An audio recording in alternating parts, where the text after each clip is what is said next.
pero vamos a conversar en estos momentos ya con un congresista. Estamos en la línea telefónica con el congresista Eduardo Salguana, vocero de la bancada de Alianza para el Progreso, para conversar sobre todo lo que se ha acontecido ayer aquí en el Parlamento Nacional, la elección de la mesa directiva y, por supuesto, todo lo que viene en adelante. ¿Cómo está, congresista? Muy buenos días. Bienvenido a Congreso Radio.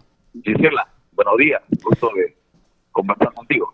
A usted, congresista, qué gusto que nos pueda brindar unos segundos, unos minutos para poder dialogar sobre lo que ha acontecido ayer en el Congreso de la República. ¿Qué expectativas, congresista, con respecto a esta lista ganadora que lidera la congresista María del Carmen Alba Prieto?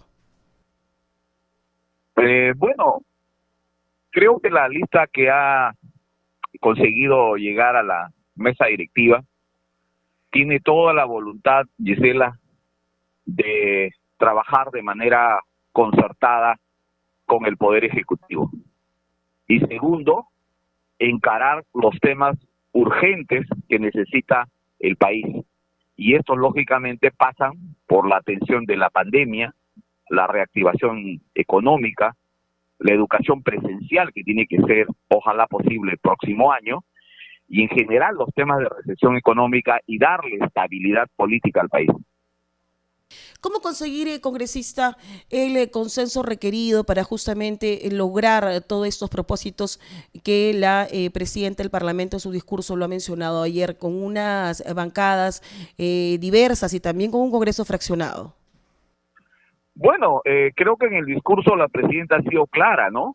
Precisar los puntos y la filosofía de su mesa directiva. Y si ella mantiene ese norte, esos objetivos y ese talante democrático, concertador, ¿no?, de colaboración con el Ejecutivo, estoy seguro que las bancadas que le hemos dado nuestro voto vamos a continuar férreamente trabajando con ella, ¿no? Yo creo que esa es la premisa fundamental, ¿no? Ni una oposición, ¿no?, que destruya, que se enfrente, que genere obstrucción al desarrollo nacional, y lógicamente priorizando los temas centrales que le he mencionado al inicio de la entrevista. Congresista, hay algunos cuestionamientos con respecto a lo que ocurrió ayer al interior del Congreso, ¿no? Está la lista número 3 que finalmente no fue admitida, no lograron participar de este proceso de elección. ¿Qué opinión le merece lo acontecido sobre este punto? Bueno, lo que sucede es que muchas veces los peruanos acostumbramos imputar responsabilidad en nuestros actos, pues, a los que están al frente, ¿no? Y no somos capaces de hacernos una autocrítica de lo que hemos hecho, ¿no? Y eso es lo que viene sucediendo en este caso concreto, ¿no? La lista 3 fue una lista presentada abiertamente en contra del reglamento del Congreso. Y lógicamente, como señalamos ayer, las leyes están para cumplirse. Y el reglamento del Congreso es una ley de la República. Y esa ley señala los procedimientos y las formas, cómo se deben presentar las listas y quiénes deben presentarla. Y al respecto es sumamente claro, o sea, no se requiere ni siquiera interpretación. Por ejemplo, señala de que antes de la votación los grupos parlamentarios tienen que estar debidamente constituidos y se tiene que entregar esa información al oficial mayor. Eso es lo que hemos hecho nosotros, por ejemplo, el día viernes anterior a la elección, el día de nuestra juramentación. Y luego recién de tener acreditado los voceros de cada grupo parlamentario, se puede presentar las listas para la mesa directiva. Y en este caso, esta lista tiene que estar integrada por congresistas que tengan bancada parlamentaria, así lo dice expresamente el reglamento del Congreso. Entonces, si yo presento una lista en la cual hay una parlamentaria que no tiene bancada, como es la señora Flor Pablo, es lógico suponer que el informe legal del oficial mayor va a ser en ese sentido. Entonces, han procedido de acuerdo a ley. Acá no hay obstruccionismo, no hay que lo quieren vacar al presidente, ni un complot, ¿no? Es declaraciones afiebradas de algunos colegas, pero lo real es esto. Y eso es lo que ha primado y me parece bien, porque si en el Congreso no cumplimos la ley, ya qué puede pensar el ciudadano de a pie de nuestro país. Ahora, su colega, el congresista Roberto Sánchez, vocero de Juntos por el Perú, ayer en medio de este debate y este pedido de que la lista sea admitida, mencionaba que no se puede ser, pues dice, más papistas que el Papa, ¿no? Que cada congresista tiene derecho también a ser reconocido y a participar libremente, a ser elegido y también a elegir libremente, y que este no sería un buen comienzo del Parlamento. Bueno, es opinión que yo respeto, pero obviamente no comparto, ¿no? Los derechos no son derechos, pues, libérrimos y absolutos, ¿no? Todos los derechos, primero que tienen límites y segundo, tienen mecanismos y tienen procedimientos para ser ejercitados, ¿no? Entonces, en este caso, como les repito, aquí ha habido exactamente una aplicación de lo que dice el reglamento, porque no podría admitirse una lista en esas condiciones. En apenas horas ya, congresista, vamos a estar celebrando el bicentenario, vamos a conmemorar 200 años de independencia y justamente ustedes representan al Congreso el bicentenario. ¿Qué expectativas frente a esta fecha tan importante y cuáles serían los puntos en la agenda principal que el Parlamento debe impulsar? Mire, yo creo que la principal tarea que viene en los próximos días es el debate de la ley más importante, que es la ley anual de presupuesto de la República, ¿no? Y ahí, lógicamente, tenemos que concertar para ver a qué sectores de manera específica le brindamos el mayor respaldo presupuestal. Y, lógicamente, y en consonancia con lo que ha ofrecido y expuesto al país el presidente Castillo, nosotros vamos a apoyar el tema de mayores recursos en el tema de salud, en el tema de educación, la reactivación económica de las pequeñas y microempresas, la agricultura familiar. Esos son los temas, ¿no? Y brindar desde el Congreso una señal, pues, de estabilidad, de certidumbre política, que genera además certidumbre económica, ¿no? Los factores económicos necesitan mensajes y gestos claros de su clase política y en este caso del Congreso, que es el ágora política por excelencia, en las cuales podemos discrepar, pero lógicamente al final se imponen las ideas, los razonamientos y lógicamente el consenso que puedan generarse las bancadas. Yo creo que eso va a ayudar, ¿no?, a que el presidente Castillo pueda, ¿no?, gobernar con tranquilidad y arrumbar el país del bicentenario a un mejor futuro. Y cambiar, congresista, la imagen que la población tiene del Parlamento, ¿no? Acá se hace mucho trabajo, lo decimos constantemente en los programas de Congreso Radio y el programa también Al Día con el Congreso, que se transmite de lunes a viernes por Radio Nacional. Se hace mucho trabajo en el Congreso, se recoge las necesidades, los pedidos de los ciudadanos, de los peruanos que han confiado, por supuesto, en cada uno de ustedes, pero a veces el ruido político, a veces de repente estos escándalos o ciertas denuncias, a veces alejan, ¿no?, el motivo principal del congresista, que es de estar aquí, que es legislar, fiscalizar y representar.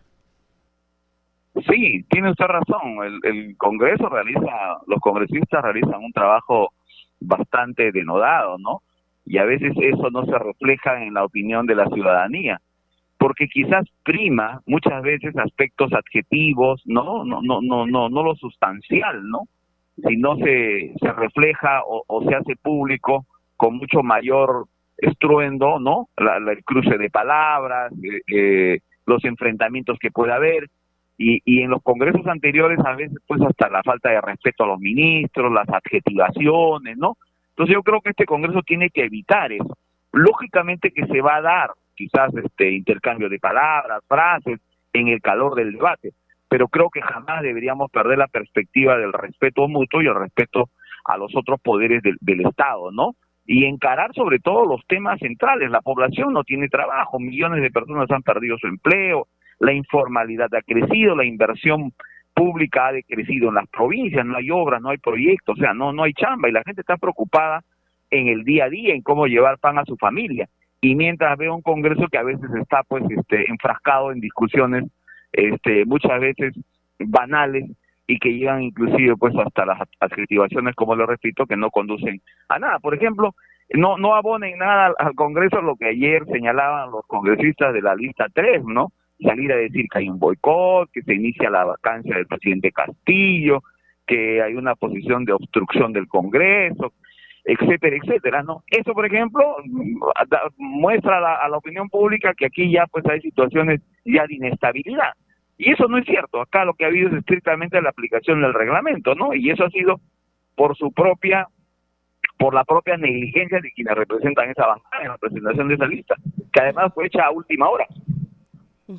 El congresista, usted lo acaba de mencionar, este Congreso tiene una labor muy fundamental para la vida de millones de peruanos, en el sentido que todavía no estamos saliendo del todo de la pandemia. Si bien es cierto, han bajado las cifras considerablemente y es algo que se tiene que agradecer y conservar para no caer en una inminente tercera ola, lo cierto es que hay miles de familias que siguen afectadas, que siguen pagando exorbitantes deudas de las clínicas, de hospitales, que han vendido sus casas, que han vendido sus departamentos, que han vendido sus autos, que han perdido el trabajo, que la informalidad efectivamente en el sector laboral se ha incrementado de manera considerable.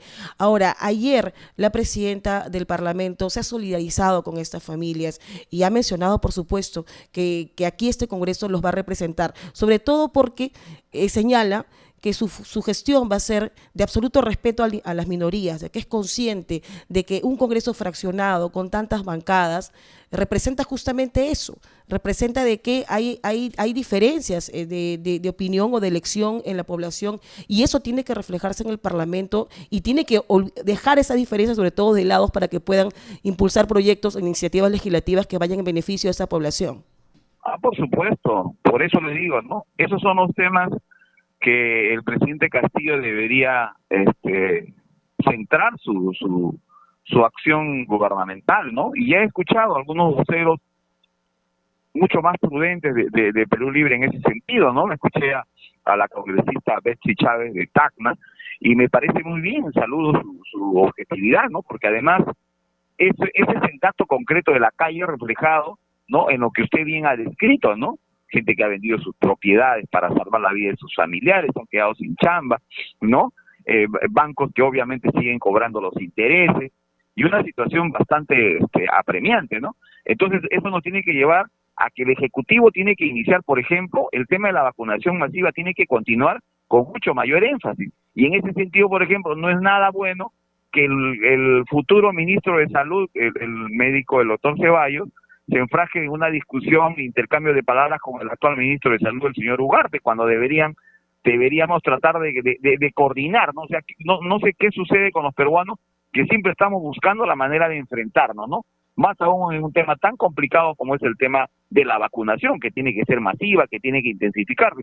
Si este gobierno está vacunando 200.000, 300.000 cada fin de semana, oye, ver la manera de duplicar, utilizar a la sanidad de las fuerzas policiales, contratar más enfermeras, o sea, una gran movilización nacional por la vacunación universal de los peruanos, que nos permita tener al próximo año educación presencial, porque ya, como usted bien ha señalado, los especialistas señalan que el enorme perjuicio educativo para millones de jóvenes y niños del Perú, se señalan que el rendimiento de la educación virtual no alcanza ni al 40%. Entonces, ¿qué tipo de educación estamos dando y qué futuro para nuestros niños y jóvenes, no?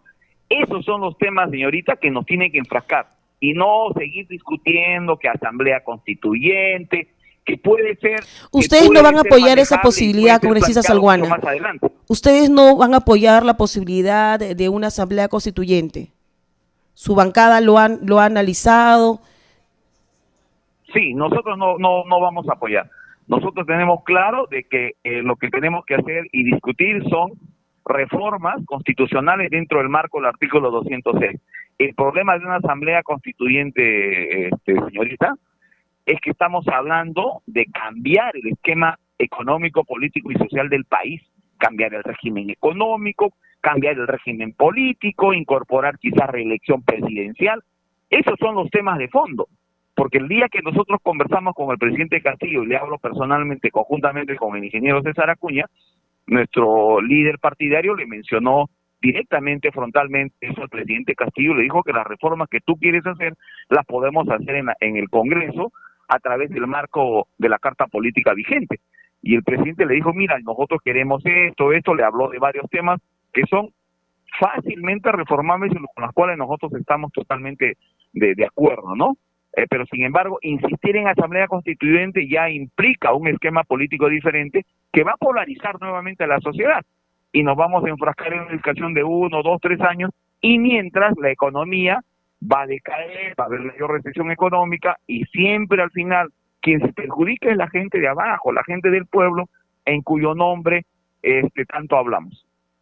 Bien, congresista, ha sido usted muy gentil, le agradezco muchísimo por esta oportunidad, por habernos brindado unos minutos, y lo invitamos a que usted nos visite aquí en Estudios Centrales de Congreso Radio y poder conversar más ampliamente de los proyectos que usted seguramente ya tiene pensado presentar, de lo que su población también le ha alcanzado a usted, de lo que ha podido recoger también de la gente que ha confiado en usted. Muchas gracias, congresista, hasta luego. Gracias, muy gentil, buenos días.